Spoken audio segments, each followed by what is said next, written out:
Hey guys, I'm Tim with Original Strength, and this week I wanted to show you how to progress and regress the elevated roll.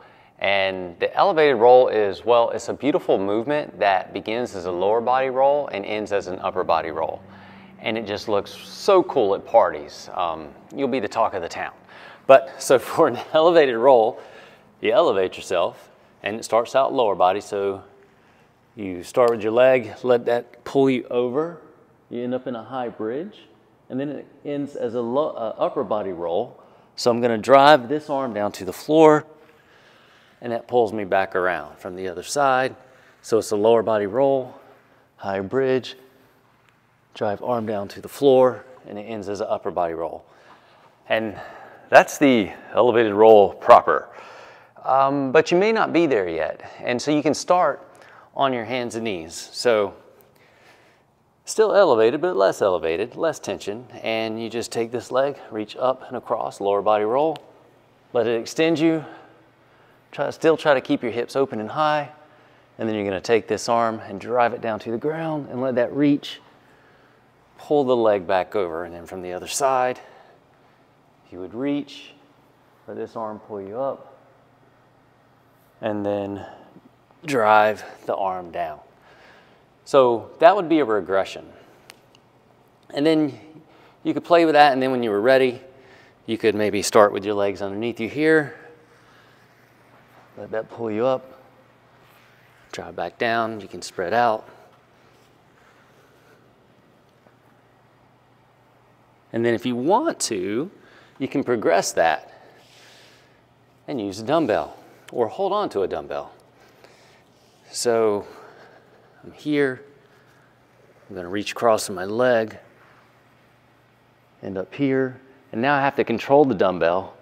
I don't as much have to drive this hand down as I do control it, because the dumbbell's gonna pull, and I let it come back, my leg follow along. So here, you drive the leg,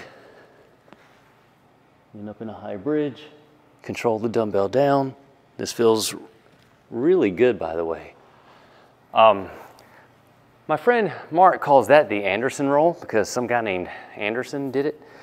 So that's the progression of the elevated roll though. You can use a dumbbell. It doesn't have to be a heavy dumbbell, just a challenge that you want to try to control the load as it comes down. And then there's another progression you can still do, but you need a wall. So come on kids, follow me to the wall. Hi there.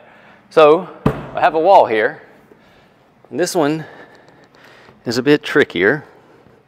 But you can do an elevated roll by wedging your feet on the wall and your hands on the floor, and then you roll around,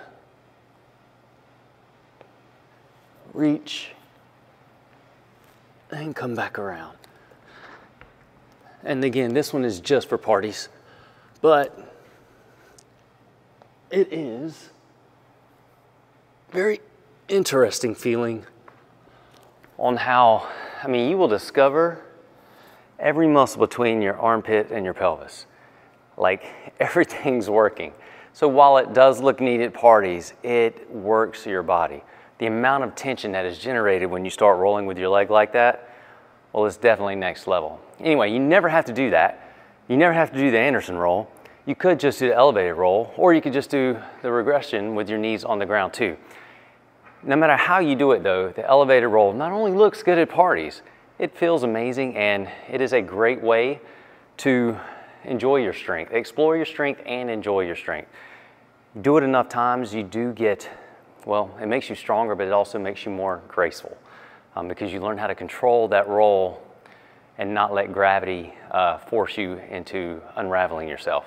Anyway, give that a shot. Those are regressions and progressions to the elevated roll. I'm Tim with Original Strength, and we'll see you next time. To learn more, consider attending an Original Strength certification.